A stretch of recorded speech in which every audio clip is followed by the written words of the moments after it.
Hello, beautiful souls. Welcome back to Her Voice Echoes. If this is your first time here, please hit that subscribe button and join our family of resilient women, lifting each other up through life's toughest storms. Today, I'm sharing the story of Martha Reynolds, a 70-year-old retired librarian from the suburbs of Chicago, a woman who thought she'd faced every challenge life could bring, only to uncover a betrayal from those she held closest to her. Heart thought, this is Martha's journey of courage, resilience, and triumph over a plot to steal not just her money, but her dignity, her freedom, and her very sense of self. So, grab a cup of coffee, settle in, and let's walk this path together. Let's witness how one woman's strength changed everything. My name is Martha Reynolds. At 70 years old, I thought I'd seen it all. I'd buried my husband Samuel 8 months ago. After 42 years of marriage, we'd built a life together, woven with quiet joys and hard-fought battles. I raised our son, Patrick, mostly on my own, while Samuel worked long hours as an engineer on cross-country projects. I survived the financial crash of 2008, stretching a librarian's salary to keep our little home in Oak Park, Illinois, warm and welcoming. For decades, I organized books, helped children find stories that lit up their imaginations, and prided myself on my sharp mind and steady heart. I thought I knew every kind of pain this world could offer. I was wrong. Thanksgiving was coming, and with it, a heavy wave of grief. Samuel loved the holiday. His laughter used to fill our house as he carved the turkey, telling the same old stories about his engineering days. This year, without him, staying in that quiet house felt like a weight I couldn't bear. My brother, Frederick, a retired criminal lawyer in Denver, had invited me to spend the holiday with him. It was a lifeline I needed more than I could say. I'd packed my suitcase days in advance, tucking it by the front door like a promise of escape. My plane ticket was ready. United Airlines, Flight 682, leaving Chicago O'Hare at 7 p.m. Checked it twice, then 3 times, because that's who I am. Careful, precise, the kind of woman who never loses her place in a book or forgets a due date. The drive to the airport would take 45 minutes, so I planned to leave by 4 p.m., giving myself plenty of time. That as I loaded my car that chilly November afternoon, the air carried the scent of fallen leaves and the sharp promise of winter. I turned on the radio, letting Samuel's favorite jazz station hum softly in the background. I was thinking about Frederick's cozy Denver home, about the mountains I'd see from his porch, about how, for a few days, I could breathe without the ache of Samuel's absence pressing down on me. That's when everything changed. A phone call, a letter forgotten, a betrayal I never saw coming. The November afternoon was gray and cold, the kind of Chicago chill that creeps into your bones and makes you long for a warm fire. I was halfway to O'Hare, the jazz station humming softly through my car's speakers, when my phone buzzed through the Bluetooth. It was Frederick, my brother. His voice was tight, urgent, not like him at all. "Martha, I hate to do this to you," he said, "but there's a problem with the paperwork for the Wisconsin property Samuel and I invested in years ago. The lawyer needs the original letter from Samuel's estate to finalize the transfer. It's in his office, bottom drawer of his desk. Can you grab it and overnight it to me?" My heart sank. That letter, I'd forgotten all about it. Samuel had written it to outline his wishes for the cabin we owned with Frejika, little place by Lake Geneva where we'd spent summers fishing and reading under the pines. I glanced at the dashboard clock. 2:30 p.m. If I turned around now, I could be home by 3 o'clock, grab the letter, and still make it to the airport with time to spare. It'd be tight, but I could manage. "I'm on it, Fred," I said, already pulling into the next exit. "I'll get it sent tonight." "You're a lifesaver, Martha," he replied. "I owe you." The drive back to Oak Park felt longer than it should have, though the clock said it took just 28 minutes. Our house stood quiet and proud, its red brick facade glowing faintly under the overcast sky. The same house Samuel and I had bought 40 years ago, where we'd raised Patrick, where every corner held a memory of laughter or tears. I parked in the driveway, not bothering with the garage. I'd be in and out in 5 minutes. The front door creaked as I turned the key, and the familiar scent hit me. Samuel's pipe tobacco, faint but stubborn, mixed with the coffee I'd brewed that morning. The letter was in Samuel's office, locked in the bottom drawer of his oak desk, right next to the fountain pen he'd used to write his notes. I had the key on my keychain, a small silver thing next to the library card charm Patrick had given me when he was 10. I was halfway down the hallway when I heard it. voices, low, hushed, like they didn't want to be heard. My first thought was burglars. My hand froze on my purse, ready to dial 911, but then I recognized the cadence, the rhythm I'd known for decades. It was Patrick, my son, and Elizabeth, his wife of 15 years. Not, my heart pounded. They weren't supposed to be here. Patrick had called me yesterday, complaining about some charity gala in Detroit he and Elizabeth had to attend. All those fake smiles and overpriced wine, he'd groaned. So why were they in my house? In Samuel's office. The door to the office was slightly ajar, just enough for their voices to slip through, sharp and clear, just enough to shatter my world.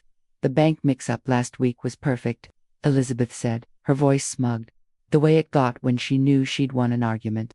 When she couldn't remember her PIN, the teller flagged it as a possible cognitive issue. It's in her file now. My blood turned cold. The bank mix-up. I'd gone to withdraw cash for Patrick's birthday dinner, and Elizabeth had been there, standing too close, chatting about how these new systems are so confusing. I'd fumbled the PIN 3 times, flustered by her hovering, and the system locked me out. I'd laughed it off, embarrassed. But now, and the eye doctor appointment, Patrick added, his tone smooth, like he was presenting a case in his marketing job. She showed up on the wrong day, argued with the receptionist about it. They noted her confusion in the medical file. That appointment. I'd missed it because Patrick had texted me the date Wednesday. He'd said, when it was actually Tuesday. I'd trusted him, my own son, and argued with the poor receptionist, thinking she'd made the mistake. We're almost there, Elizabeth continued, her voice dropping lower. Mrs. Larson across the street mentioned seeing her leave her purse in the supermarket cart last month, said she looked lost. That's another witness if we need one. I gripped my keys so tightly they bit into my palm. I'd never left my purse anywhere. Mrs. Larson barely spoke to me since Samuel's funeral. But I could see it now, clear as day. They were building a story, piece by piece, to make me look like I was losing my mind. We filed the guardianship petition while she's in Denver, Patrick said, papers rustling. The judge I talked to, Peterson, owes me a favor from that campaign I ran for him. He'll fast-track it. By the time she's back, we'll have control of the house, the bank accounts, everything. Guardianship. The word hit me like a punch. They wanted to take my life, my home, my savings, my freedom. The house alone is worth $450,000, Elizabeth said, excitement creeping into her voice. Plus the Wisconsin cabin, Samuel's pension, the investments. We're looking at close to $700,000, enough to clear our debts, maybe buy that condo in the city we've been eyeing. And the care facility? Patrick asked. Sunny Pines has a memory care unit, Elizabeth replied. Affordable, out of the way. She'll be safe there, and we won't have to deal with her asking questions about where her money's going.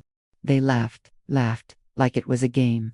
Like stealing my life was a clever little plan they'd cooked up over coffee. I stood there, frozen in my own hallway, listening to my only child and his wife plot to lock me away in some warehouse, for the elderly, to sell the home Samuel and I had poured our hearts into, to turn my life into numbers on their bank statement. What about Frederick? Patrick asked. Elizabeth snorted. He's in Denver, 1,000 miles away. By the time he figures it out, the guardianship will be done. He's got no say. I couldn't breathe.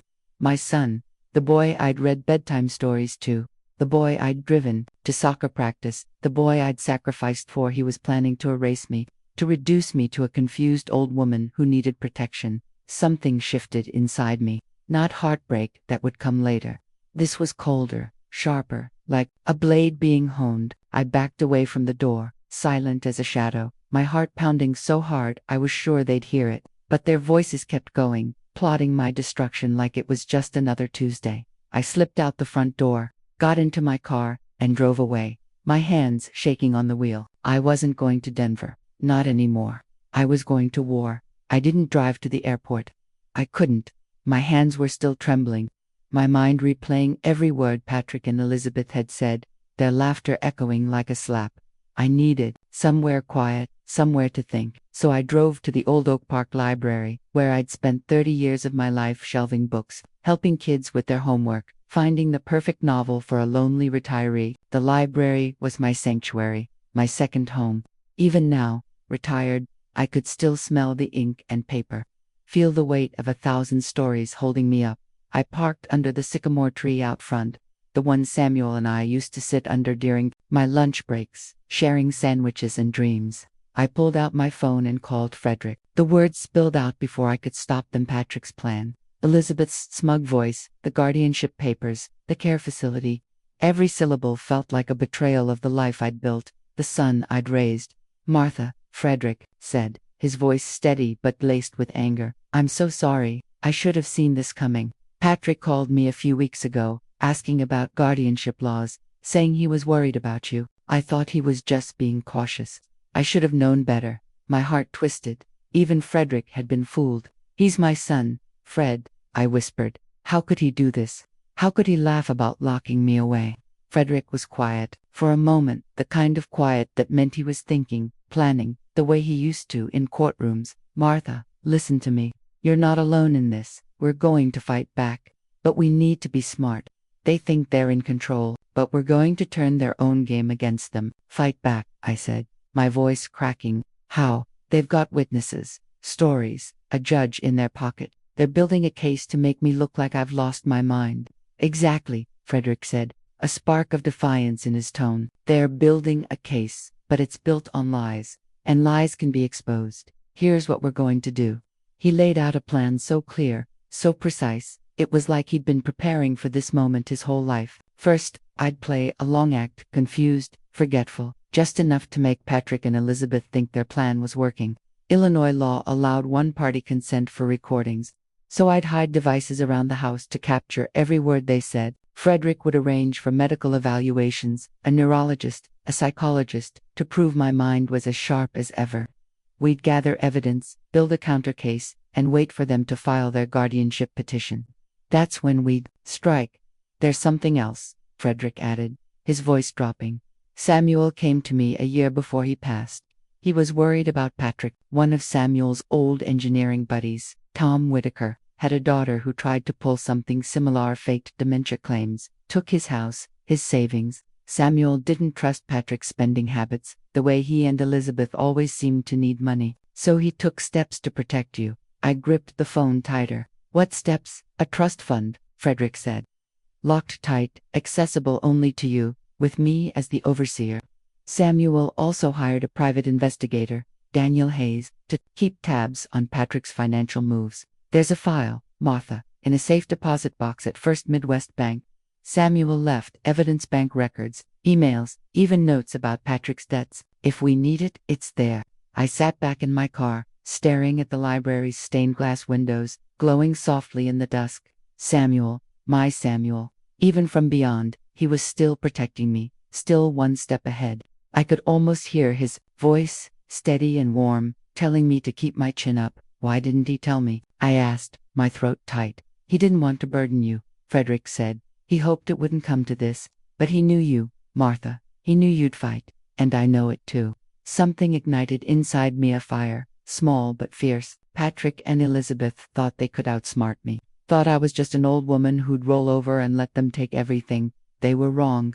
I wasn't the frail, forgetful mother they wanted the world to see. I was Martha Reynolds, the woman who'd balanced budgets on a dime, who'd memorized every Dewey Decimal Code, who'd raised a son through years of sacrifice. I wasn't going to let them steal my life. Okay, Fred, I said, my voice steady. For the first time in hours, what's my first move? Call Patrick, he said. Tell him you're not going to Denver. Say you're feeling overwhelmed, that you need their help with some paperwork. Make them think they're winning. Meanwhile, I'll set up the medical evaluations and contact Daniel Hayes. We'll start gathering what we need. I took a deep breath, the cold air sharpened my lungs. I can do that. Good, Frederick said. And Martha, you're not just fighting for yourself. You're fighting for Samuel, for every person they might try to hurt next. We're going to take them down.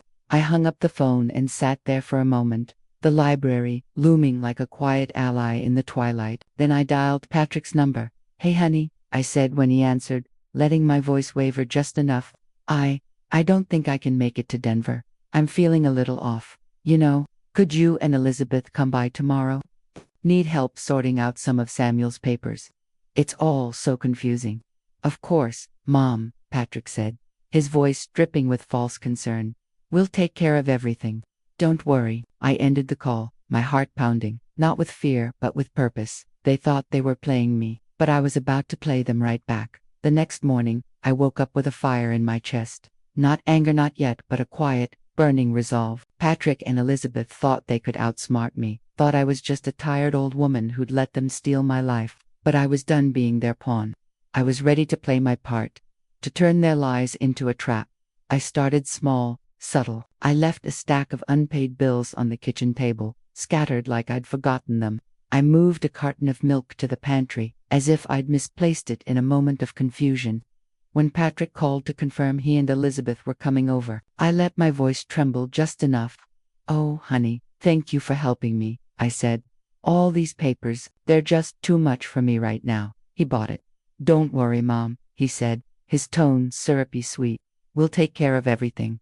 I hung up and got to work. Frederick had overnighted me a set of tiny recording devices, enough to hide in plain sight. I tucked one inside a picture frame on the living room mantel, another under the edge of the sofa, a third behind a row of Samuel's engineering books in his office. Every word they said in my house would be captured, their own voices building the case against them. Illinois law was on my side. One-party consent meant I didn't need their permission to record. When Patrick and Elizabeth arrived that afternoon, I played my role to perfection. I wore my old cardigan, the one Samuel used to tease me about, and shuffled a little as I answered the door. "Oh, you're here," I said, letting my eyes dart around like I was nervous. "I've been so scattered lately. I can't seem to keep track of anything." Elizabeth's smile was tight, her eyes gleaming with something I hadn't noticed before. "Agreed. That's why we're here, Martha," she said, patting my arm like I was a child. "We'll get everything sorted out." They sat at the dining room table, papers spread out in front of them. Patrick pulled out a folder labeled estate documents, but I could see the guardianship petition tucked underneath, its edges peeking out like a guilty secret. "Let's start with the bank accounts," he said. "We need to make sure everything's secure, in case you forget something important." I nodded, biting my lip as if I were overwhelmed. "You're right," I said softly. "I forgot my PIN at the bank last week. It was so embarrassing." Elizabeth leaned forward, her voice dripping with fake concern. "That's exactly why we're worried, Martha. Things like that, they add up. We just want to make sure you're safe." Safe. That word again. The same word they'd used when they laughed about locking me away in Sunny Pines. I wanted to scream, to throw their lies back in their faces. But I didn't. I stayed quiet, meek, letting them think they were winning. Over the next week, I kept up the act. I called Patrick to ask about a plumber's appointment I'd forgotten to schedule, mixing up the dates on purpose. I left my purse on the porch one morning, making sure Mrs. Larson across the street saw it before I noticed, and brought it back inside. Every time they came over, the recorders caught their whispers, their plans. One night, in Samuel's office, I overheard them through the device I'd hidden in the bookcase. "The lawyer says we're almost ready," Patrick said, his voice low. "The bank incident, the doctor's note, Mrs. Larson's statement, it's enough for the judge. We file next week, and by Christmas, the house will be on the market." "And the Wisconsin cabin?" Elizabeth asked. "Already got a buyer lined up," Patrick replied. $200,000, cash. We'll split it after we pay off the credit cards." I sat in my bedroom, listening through an app Frederick had set up on my phone, my hands clenched into fists. They were so sure of themselves, so confident they'd fooled me, but they hadn't. I met with Daniel Hayes, the private investigator Samuel had hired, at a small coffee shop 2 towns over. He was a gruff man in his 50s, with a handshake like iron, and a folder full of damning evidence. "Your husband was a smart man," Daniel said, sliding the folder across the table. "He had me track Patrick's finances for 2 years. Credit card debt, car loans, a second mortgage they didn't tell you about. They're drowning, Martha. This guardianship, it's their way out." The folder contained bank statements, emails between Patrick and a shady real estate agent, even a text exchange where Elizabeth bragged about handling the old lady. I felt sick, but I kept reading.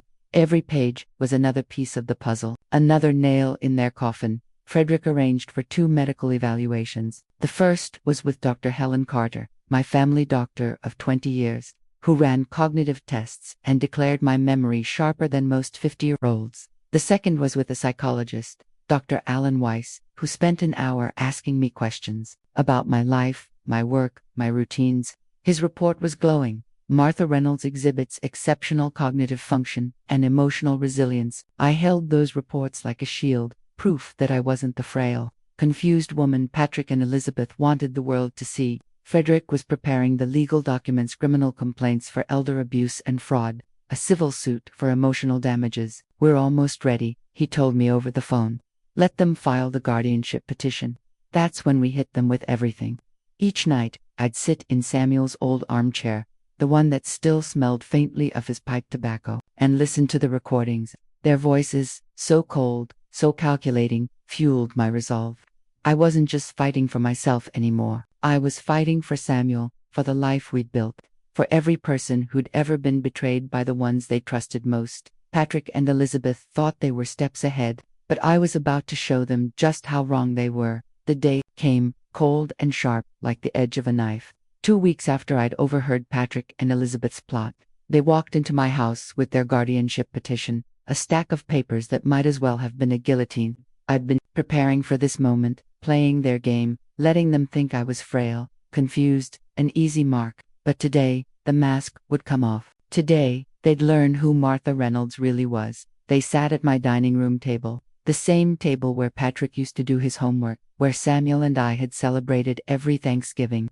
Elizabeth's smile was all teeth, her voice syrupy, as she slid the papers toward me. Martha, we've been so worried about you, she said. The bank mix-up, the missed appointments, leaving your purse at the supermarket. It's clear you need help. This guardianship will keep you safe. Safe, that word again. It burned in my chest, a reminder of their laughter, their plan to lock me away in Sunny Pines while they sold my home, my life, for a quick profit. I nodded, letting my hands tremble just enough, my eyes darting to the floor. I don't know, I said softly. It's all so confusing. Patrick leaned forward, his voice gentle but practiced, like he'd rehearsed this moment. Mom, we just want what's best for you. Sign here, and we'll handle everything. The house, the accounts, the Wisconsin cabin. You won't have to worry anymore. I picked up the pen, hovering it over the signature line. My heart pounded, not with fear, but with anticipation. Every word they said was being recorded, the tiny device hidden in the picture frame on the mantel capturing their lies. I glanced at the hallway, where Frederick was waiting, silent, ready. I just want to be sure, I said, my voice small. You're saying this is to protect me, because of the bank, the purse. Exactly, Elizabeth said, her eyes gleaming. We've talked to Mrs. Larson, the bank teller, even your doctor's office. Everyone's noticed how scattered you've been. This is the best way to keep you safe, to make sure you're cared for. I set the pen down, my hands steady now. Cared for, I repeated, like at Sunny Pines. The memory care unit you picked out for me. Their faces froze. Elizabeth's smile faltered, and Patrick's jaw tightened, just for a second, before he forced a laugh. Mom, what are you talking about? We'd never stop, I said, my voice cutting through the room like a blade. I stood up, straighter than I had in weeks, and looked them in the eyes. I heard you, 2 weeks ago, in Samuel's office. I heard every word: how you faked the bank incident, lied about my doctor's appointment, paid Mrs. Larson to say I left my purse in the cart. I heard you laugh about selling my house, my cabin, about locking me away so you could pay off your debts. Patrick's face went pale. Elizabeth opened her mouth, but no words came out. I kept going. You thought I was weak, didn't you? An old woman who wouldn't fight back, but you forgot who I am. I'm the woman who raised you, Patrick, the woman who balanced budgets, memorized every book in the library, kept this family together, and I'm not alone. The door to the living room swung open, and Frederick stepped out, his face like thunder. You're done, he said, holding up his phone. The recording app's still running. Every word you just said is on tape, and it's not just this one. We have 2 weeks, worth every conversation, every lie, every plan to steal from Martha. Elizabeth stood, her chair scraping against the floor. You can't do this. You have no right. I have every right, I snapped. This is my home, my life, and you tried to take it. Before they could respond, there was a knock at the door. I opened it to find 2 police officers, badges glinting in the afternoon light. Frederick had called them as soon as Patrick and Elizabeth arrived, timing it perfectly. Patrick Reynolds, Elizabeth Reynolds, one officer said. You're under arrest for elder abuse, fraud, and filing false documents. As the handcuffs clicked around their wrists, Patrick's eyes met mine, wide with shock, maybe even a flicker of shame. Elizabeth just glared, her face twisted with rage. They were led out of my house, their voices fading as the police car drove away. But the story didn't end there. In the courtroom, weeks later, the truth unraveled in ways I never expected. Frederick presented our evidence, the recordings, the medical evaluations, proving my sharp mind, the financial records from Daniel Hayes showing Patrick's debts and his dealings with a shady real estate agent. The judge, a stern woman with no patience for liars, didn't hesitate. Patrick was sentenced to 11 years in prison, Elizabeth to 8, their lives dismantled by their own greed. And then came the twist, the one that shook me to my core. During the trial, Daniel Hayes testified about Samuel's suspicions. My husband hadn't just been protecting me, he'd been tracking a larger network. Patrick wasn't acting alone. He'd been recruited by a group of lawyers, doctors, and care facility managers who targeted vulnerable seniors across Illinois, Wisconsin, even Indiana. They'd fabricate dementia claims, secure guardianships, and liquidate assets, pocketing millions. Samuel's old friend, Tom Whitaker, had been one of their victims, stripped of his home and savings by his own daughter. That's why Samuel had hired Daniel, why he'd locked away evidence in a safe deposit box, bank records, emails, even a list of names tied to the network. That evidence, combined with our recordings, sparked a federal investigation. The network was exposed, its leaders arrested, and dozens of victims were freed from fraudulent guardianships. Samuel, my Samuel, had seen it coming.